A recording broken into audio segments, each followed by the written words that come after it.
guys, and welcome to another episode of One Pod Life. In this episode, I'm speaking to Tom Gandy, who, believe it or not, didn't really have any lessons until he joined the England A team. But despite that, Tom has won several competitions before his England debut, such as the Lancashire Links Trophy and also the Isle of Man Championship. After getting to the final stage of DP World Tour Q School last year, Tom is eager to finish up the Challenge Tour Order of Merit to qualify outright. We talk about disappointment of not getting through Q School, what he would tell his younger self, and of course what he thinks you guys should be doing to get better and hopefully one day play professional golf. Remember guys, if you're liking One Pod Life, please do share it so more people can listen to these wonderful talks that I have with pro golfers. So please do welcome Tom Gandy to the podcast, and I hope you guys enjoy this episode.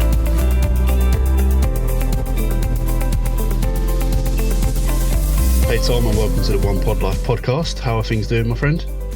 All good, thanks Lloyd. Yeah. Having a good time over here, Isle of Man. So, yeah, living the dream. Good stuff. That's what I like to do. So you're actually back in the Isle of Man at the moment? Yeah. Come back after Q School, and this is me for a little bit. So nice to be home. Good stuff. So I was going to mention, obviously, that you're originally from the Isle of Man. So, what's the golf scene like on the Isle of Man? It's all right. Yeah, it's probably actually slightly on the decline, unfortunately. A little. I don't know. There isn't as many guys at the moment. The guys I grew up with are maybe phasing out a little in terms of they're now got families and things like that. So, there were guys kind of before me playing amateur tournaments and stuff like that, which helped me get into trying to get across and compete. So those guys now are in a different stage of their life cycle, and there's not as many coming through, but we've still got a good few young lads giving it a go and keen as ever. So it's good. It's just, well, weather's not always the best, as you can imagine. So living on the Isle of Man then, how did you actually get into golf?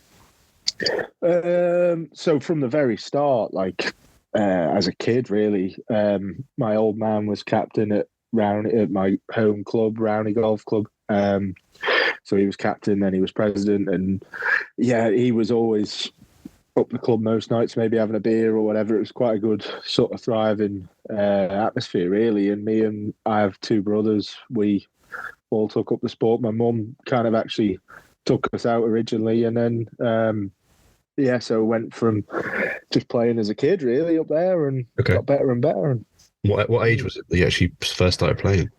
Well, I think my mum took us up at a very young age, 3-4 sort of thing. But actually, and then left. Well, never really got into it until sort of 10, 11. So then it was every day, as you probably did yourself.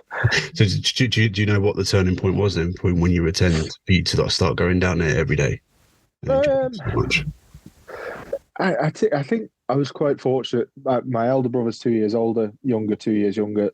Yeah, younger brother's 2 years younger, so quite similar in age, and kind of we were always competitive with each other no matter what the sport was. So we maybe, I don't know, made each other. There was that good atmosphere there, and there was a lot of other good juniors around similar age. So it was. There was a good group, and you're kind of your mates, but you're also all trying to beat each other, and so it kind of snowballed from there. Really, I stuck with it and kept grafting. But it was great, sort of socially as well, if you know what I mean. You get a bit of stick when you're a kid. Maybe you're playing an old man sport, blah blah blah. But there was enough of us that we were happy going up playing golf, practicing. So I was fortunate, really. Okay, good stuff. So, what were those early years like then? When you, like you said, you started grafting and getting into it. So sort of talk me through like a typical day in the life of Tom when he was like 12. Me, mum or dad would drop us up at the golf club, and that would be us. Play around in the morning, go in, have a chip bap on my dad's tab, and then back out for a round in the afternoon until we get picked up later in the evening, sort of thing. So that was summer holidays in a nutshell. There wasn't, there was bits and bobs in terms of Isle of Man team sort of stuff, so coaching that come with that, but not a great deal. So we were all quite self kind of learn, I guess. and just really enjoyed playing the game more than the actual practice and development and that side of things. Okay, so obviously you see more really sort of an organic golfer then, where you, like you said, you guys just sort of kind of taught yourself and just went out and played golf. I mean, it must be quite good, liberating to not have someone tell you, right, get your club into this position and do this. You just kind of worked it out yourselves. I mean, certainly that's how I sort of felt. I didn't have like this was my childhood coach who I saw all the time, you know what I mean? But we would, there was a couple of coaches about in these island team things, and you would get bits of advice here and there. So there was some good advice from good PGA pros about, but we just tried to figure it out ourselves a bit. Obviously, you get advice here and there and stuff like that, but really liberating. I think now I've moved on a bit. It kind of, I think that with a bit of coaching, maybe then I might have been at a better, so when I got into sort of England level and playing for England A squad, it was like I was quite overwhelmed by all the coaching, if you know what I mean, where I think had I had a little more at a slightly younger age, I would have been a little easier to adapt to it.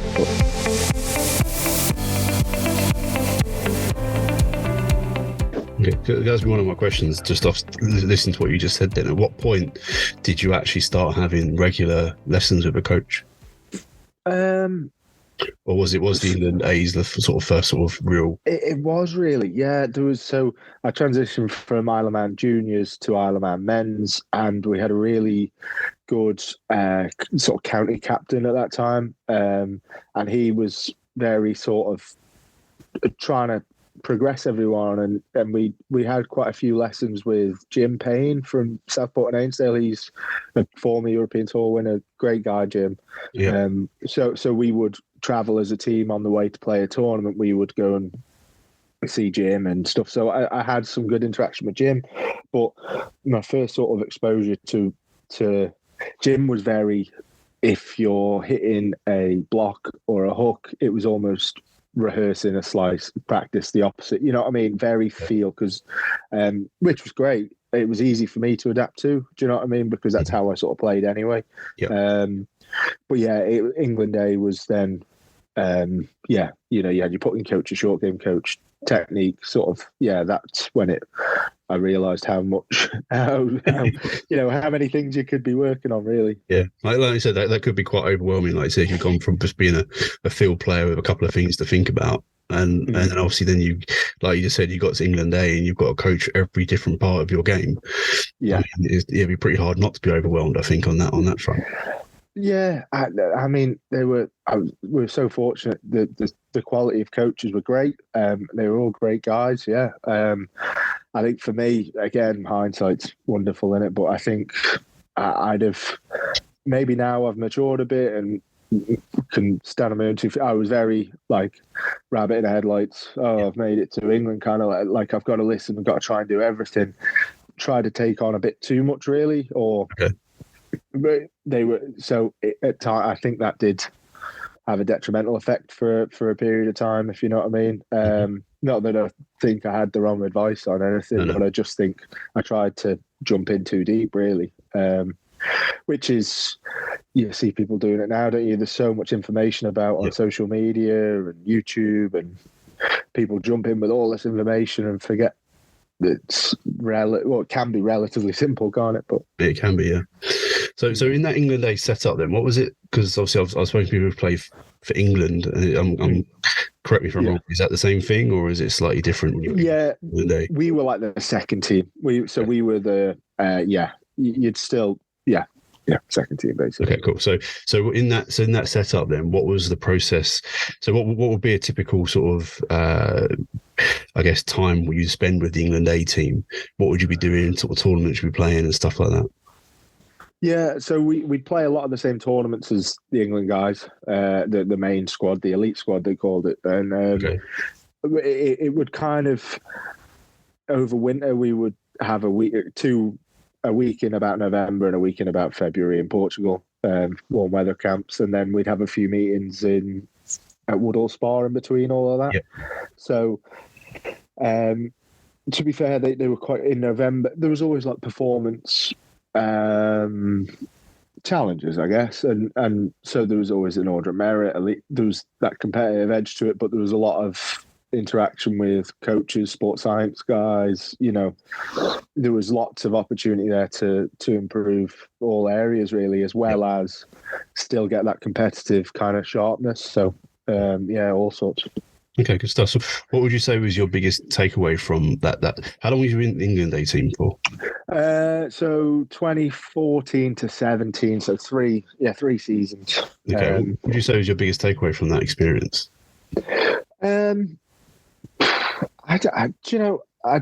would go back to kind of what I'm sort of saying there, just that to be wary of trying to take too much on. I think I lost a little of my own identity when I was in that process. Mm-hmm. You were always almost the most important thing was trying to get picked for, whether it be the squad the following year, a team for home internationals, a team for this or that. That really, that's ultimately down to personal opinion of the coach, the managers and stuff. Yep.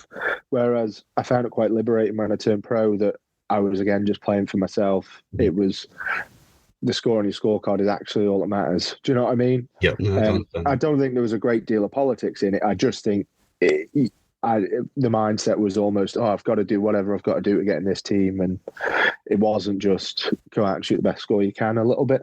Okay. So I think I learned that. It's an interesting setup, I think, the whole England process. It's definitely interesting. Obviously, I'd like to dive deeper into it. I might try and get someone in from England camp and see what they say. But the people that I've spoken to, they say it's a great environment, obviously, to learn and to thrive in. But it is, again, not to use the words you use, sometimes it is a popularity contest as well. Maybe. Yeah. I mean, I think I really liked it because coming from the Isle of Man, like I've sort of covered there was some good golf, but that elite level of golf, there weren't a great deal sort of before me. And there was a couple of guys I could talk to who had been through the England setup, but it was quite good to get to practice with other like very good players. And but ultimately, sometimes you would get picked if they'd seen you working all winter, really. I was one of very few who, at that time, I was working full-time in a bank. Yep. So I would take a week off work to go to this sort of warm weather training. So I'm maybe not as sharp as the guys who were playing full-time. And, I just found maybe, I don't know, but maybe that didn't go in my favour a little bit at times. But then ultimately, if you shoot good scores, you've got nothing to worry about, so maybe. Well, moving on, even during that, you said you was there from 14 to 17. You still managed to win, from what I've seen, 3 tournaments. The Lagonda Trophy, the Lancashire Links Trophy, and the Isle of Man Championship. So I've never heard of the leg. How would you even pronounce Lagonda, that's the one. Yeah. It's at Gog Magog Golf Club, so there's another mouthful. Yeah. I've played there before. Like, people said, where you going? I'm going to Gog Magog. They're like, where is that? It's not far away. But obviously, like you said, you during that time, you said you obviously lost your identity, but you still managed to put out these 3 performances. So what was your feelings at the time when you won these tournaments? So the first one, that Lagonda Trophy, I set the course record and the scoring record in winning that, and like past winners, I think Luke Donald, Lee Westwood. So it was like it was off performances like that and a couple of others that season that got me selected for that winter's England sort of setup. So that was kind of my coming onto the national amateur scene a little bit, if you get me. I think I played with so much freedom then. And then I began to learn that technique mattered and this mattered and that. And sort of, so like the Lancashire Links one, I think I was solid over 2 days and a couple of guys didn't play great. You know what I mean? I don't know. I don't give myself a great deal of credit very often. And same with the Isle of Man one, I'd just never won it. One of those things, I couldn't turn pro without winning it, and it was my last chance knowing I was turning pro. Okay. And I was sort of, played just played great. I knew maybe it was the fact that it was the only time I would get to try and win it. So I don't know. But yeah, you can still perform even if you got a lot going on. But I think if the less you have going on, the clearer it is, the more often and more frequent you can perform, I think. Yeah.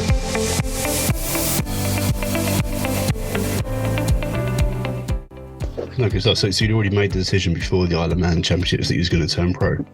Yeah. So I like to know. I always ask the question: what was the deciding factor in turning pro? And then, like you said, the fact that you obviously then won that tournament.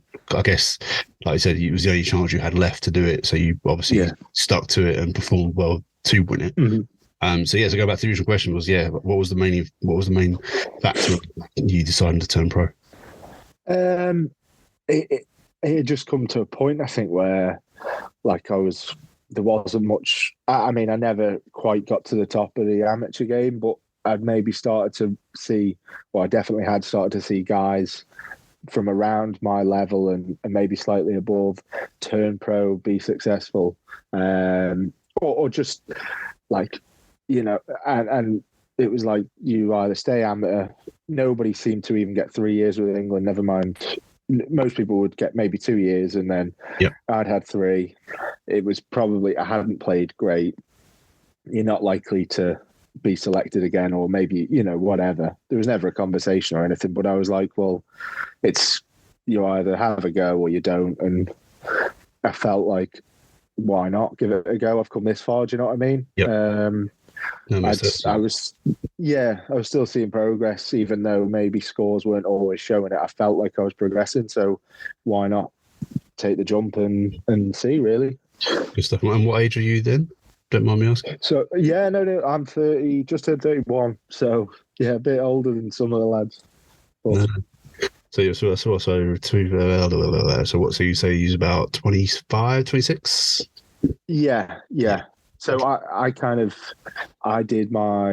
studied, did A levels, and then I did a degree on Isle of Man, sort of remote learning. And it was only through the back end of that degree, when you're doing 10 hours a week in class, I just practiced, got better. And it was like, after finishing my degree, did I try and play national events, which was 2013, 2014. So I kind of maybe come into it. A lot of lads sort of leave school at 16, 15, play golf full time. I was kind of always that little bit behind, but that, maybe that's helped or hindered. I don't know. But well, I don't think it's hindered. And I think it's just giving yourself a bit more experience into getting into that life. So I think it's perfectly fine, mate. I'm 39, thinking of trying to play pro golf, so it's never too late. Good man. No, you never know. You never know. Great stuff. So obviously, since turning pro, you've obviously gone on to play multiple tours. Obviously, you're now on the Challenge Tour, and you're doing quite well. Obviously, last year was quite good for you, and you managed to get through. You entered Q School. I managed to meet you at the Thrillford Heath tournament, English Trophy, which is walked around you for a few holes. That was quite cool. Yeah. And then so then you managed to get yourself into Q School for DP World Tour. And I was wanting to, was that your first Q School that you've ever been to for DP? No, I'd been a couple of times, but did well in 2019, which had kind of given me my category out there on the Challenge Tour. Yeah, okay. And obviously, you then went and did it this or last year now, really. Yeah. Which is really the first one I've actually followed.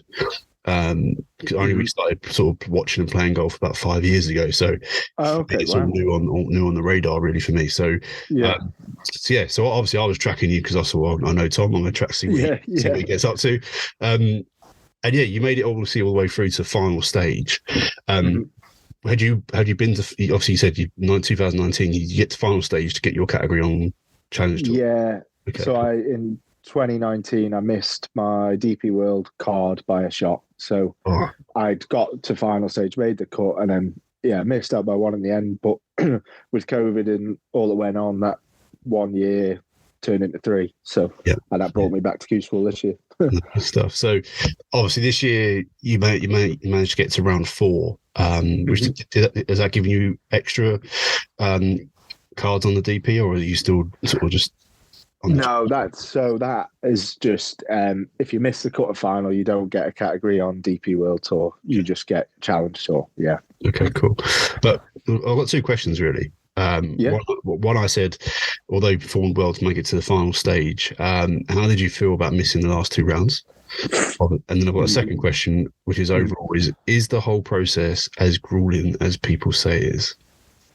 Yeah, so I was gutted to miss cut final stage. I knew, so I missed by one in 2019, which gave you a very strong Challenge Tour category, quite a weak DP category, but it gave you a category.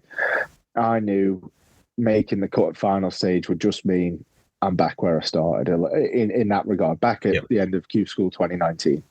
But with 3 years experience of playing Challenge Tour, playing DP World Tour. So for me, that would have been quite, a big deal really, because I hadn't played my best over those 3 years. I think I'd learned a lot or tried to learn maybe too much again, and forgot about the performance. And so it was quite important. I got myself into position and I just dropped a couple coming in, missed the cut, done.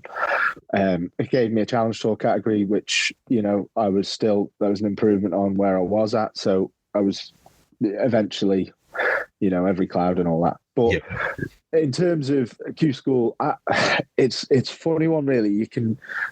It's a tense environment. I think there's a lot of guys see it as so much to lose, but I to me, you've already lost it if you're there. So there's only to gain. That was how I was. I'd literally had a pretty bad year on Challenge Tour.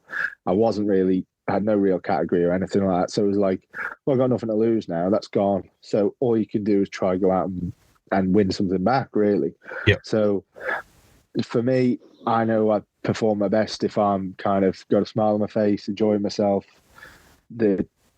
So I just tried to stay away from the kind of overly tense, but you can see it is in the air. Do you know what I mean? There's a lot of guys who maybe have had a career on tour and they find themselves back at Q School, and it would be a big change to their lifestyle if it didn't go well. So, I mean, you can totally understand it. But I kind of tried to view it from the other way. Do you know what I mean? Try to be positive. And since you're going in with your glass half full, they're going with a half glass empty. Maybe, yeah. I mean, I'm the worst in the world for having a glass half full. So I had to try and spin it in my head. That was the case. But yeah, I mean, maybe that I probably can't speak for every player there, but you definitely can sense it in people. And it's understandable. Like, 100%. Like I said, there are people that have dropped down from DP world, and it's their obviously they're used to a certain way of life, and the system dropping down to the Challenge Tour. And then on the flip side of that, you obviously got guys that really, really want to perform to, like yourself, to get up to DP world. So exactly, yeah. Mm-hmm. I would love to just be a fly on the wall sometimes in those situations. I do think they should make more, like, televise it. You know what I mean? It is because it comes down to a shot here, a shot there, and as golf always does. But it's not the Live Tour playing for X amount of money or the Rolex Series for $10 million. Here's your livelihood. There's no livelihood, kind of. Do you know what I mean? It's interesting. I think there'll definitely be an audience for that, because people are interested in what goes on in Q School. So maybe I need to start a whole new production company. Just go out and record the Q School. Good stuff.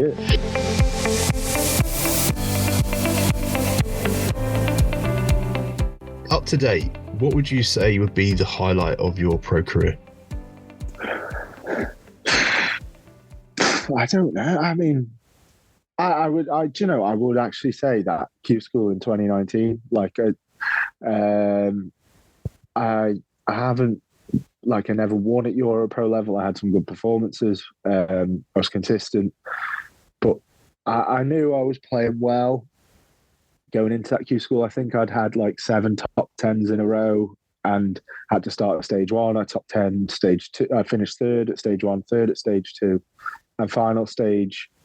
I was like right on the cut mark after 3 rounds, and I knew if I didn't make the cut, I hadn't gained a great deal. It was all for, and if I made the cut, things were going to be very different. And I just managed to summon the energy. Well, I shot 600 and jumped from right on the cut mark to in the top 25. And it was like, it meant it still would now, such a big deal. As that got me then Challenge Tour, DP World. I got starts as well. So it was like, that was a big highlight, really. I know I had a big following from the Isle of Man, and everybody knew kind of what it meant. And I don't think I was the first, but I kept getting called the first player from the Isle of Man on the DP World Tour and stuff. So there was lots of, things like that. I was proud of that, really.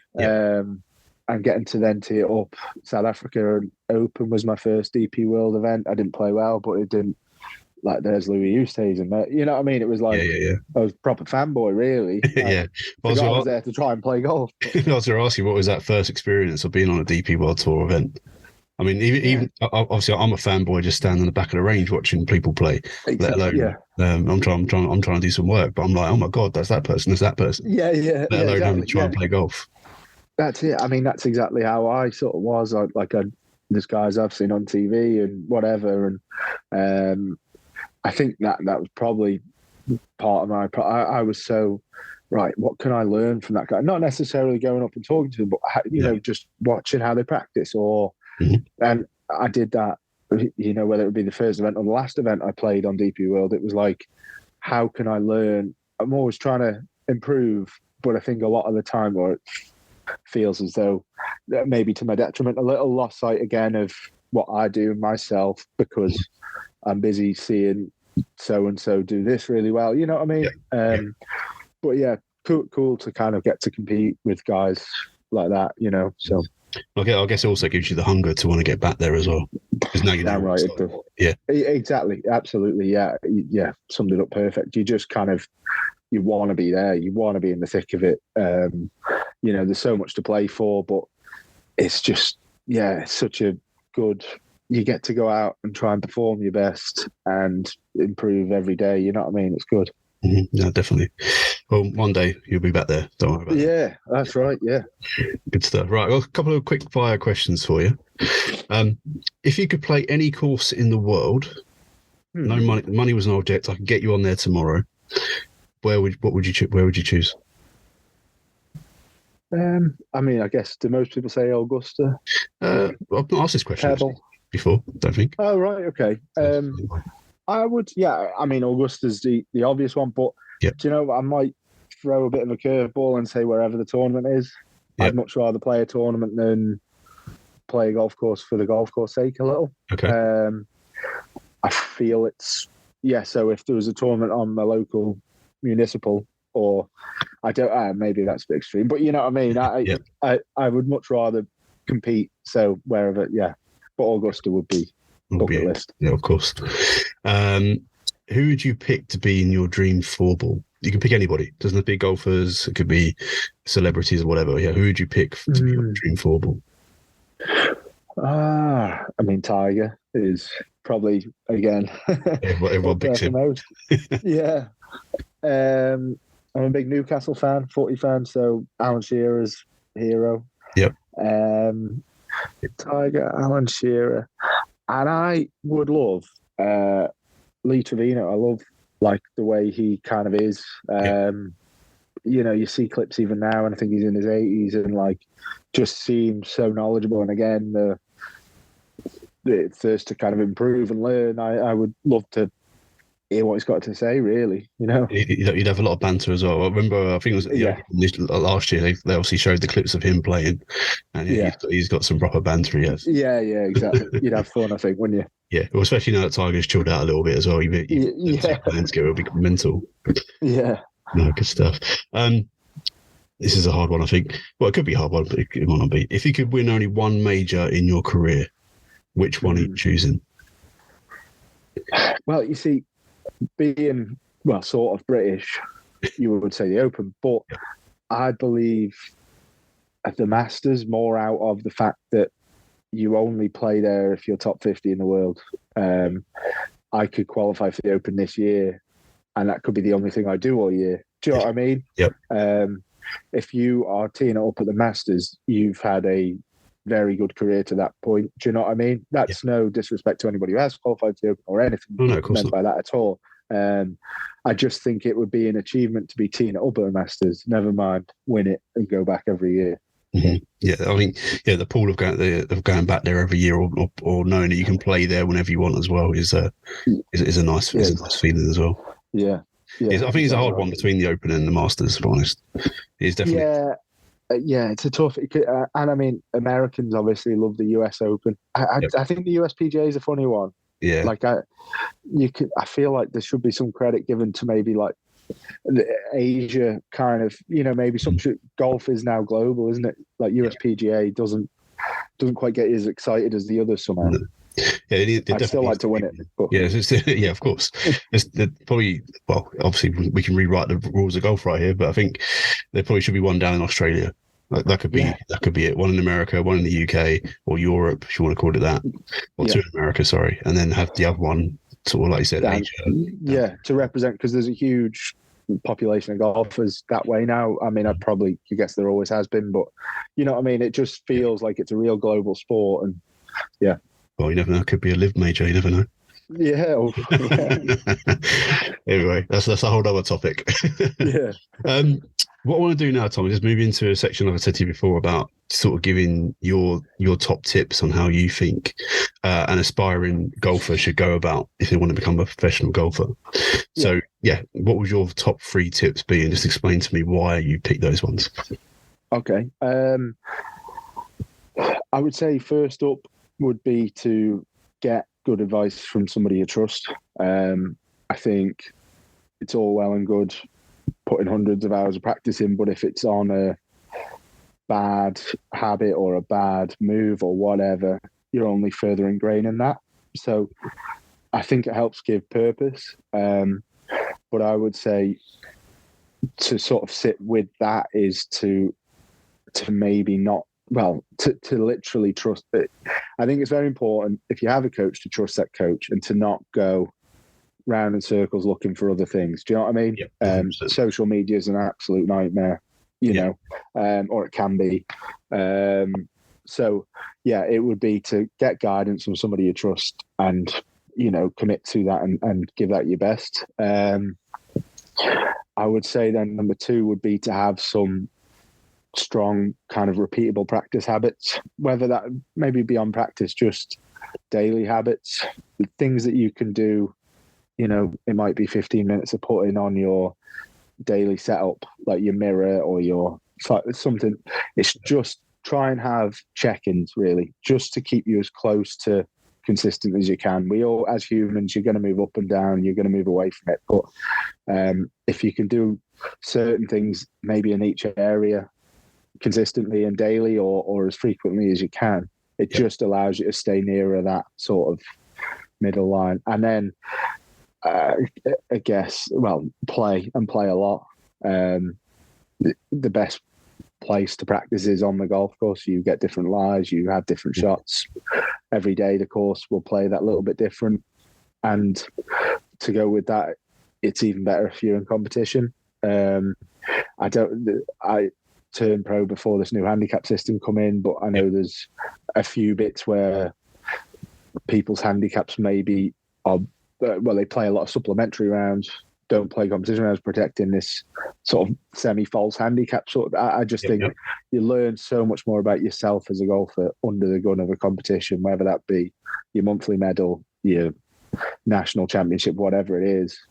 Mm-hmm. So I would say just play and compete as much as you can. You find out a lot about yourself, not just as a golfer, but as a person, I think. So yeah, definitely. I found, just to echo that one, I played 4 tournaments last year on the Clutch Amateur Tour, and I definitely found a few things out by myself on that one. Exactly. Even if it was your home course, you'd probably hit it in a place you've never been before. Exactly. Like a little bit of pressure, you know what I mean? Yeah, I wouldn't say I played badly. I thought I played okay. I just didn't commit to anything. I was very standoffish. I didn't want to, in case I messed up, then that made me mess up. So it's just little things like that. But no, I 100% agree. And I mean, I do that as, I think it's human nature, isn't it? It's tricky. But that's why it's important to put yourself in that situation again and again, I think. Yeah, definitely. Okay, cool. What I'm going to do, Tom, is the last question I've got for you. I think you kind of alluded to it when we started the conversation, actually. Mm-hmm. You talked about if you could go back and talk to yourself when you was younger, you'd do a lot more talking to coaches, so you weren't bamboozled when you got to England A. But the question I've got is, if you could go back in time and tell yourself one thing, at what point in your career would it be, and then what would you say to yourself? I think I would go back to, again, after Q School 2019. I think it would be easy to go back to the early kind of England A stuff when I'm all of a sudden given this information and it's quite difficult to manage it all. But I think the message would be very similar to that I would give to him then. But the way I sort of, when I turned pro, and the liberating sort of feeling that was, and then managing to play my way back to being a good golfer or feeling like I, can compete. But I think it would be similar advice to me starting 2020, just before COVID and the world goes, completely bonkers. But it would be that to kind of trust yourself. Like you've not got where you've gotten through being a mug. Do you know what I mean? Like, yes, it's great to learn. Yes, it's great to keep your eyes open. You're not a closed shop. You can't be. You've got to be able to adapt and learn. But remember your own, who you are and what you do. I recall watching like short. I've always been a consistent hitter of the ball, good putter. But I've always felt like a short game could be better, short game. And then it was like, I watched a few guys playing these shots and I was like, I just don't feel I can do that. And I went on this journey to try and change my technique and it's turned into something I'm still working extremely hard at now. Yeah. And albeit the changes are coming through, it's like, 3 years have gone by. Do you know what I mean? Yeah. And I've gone through, I had the yips, I felt like. So I would just sort of, you don't need to reinvent the wheel. No. You've got where you've got because of, you're not a mug. So that would be it. But maybe I've learned, and maybe going forward I'll be all right, but we'll see. I think there is a common theme that you see with players that, and this is not put you down, but you do, people I speak to, that you do get to that elite level and you think, well, even Tiger did it, didn't he? He was world number one, just won a major. Well, I'm not good enough. I want to change my swing. Well, what are you talking about? You got to where you are because of how you are. So exactly, it's just stupidly, but quest for improvement. Nothing I've done over the last X amount of time has been for anything other than thinking it's going to help and thinking I'm going to improve. Do you know what I mean? But it's, again, pulling back to maybe what I said just before. It's like, if you have what works for you, you have your daily stations, your daily check-ins, and you can refine on top of that. But it's like, if you can be consistent with those things, and if that's what works for you, then good, I think. Fantastic. Well, Tom, thank you very much for coming on and giving us your insights into your own game and how things you think other people should be going about how to improve. But thanks very much. Good luck for the rest of this season. Obviously, not quite started yet, but obviously you spend some time in the Isle of Man and you'll be back over playing in the tournaments. And hopefully I'll see you out there, my friend. Yeah, thanks, Lloyd. Thanks for having me. It's been a pleasure.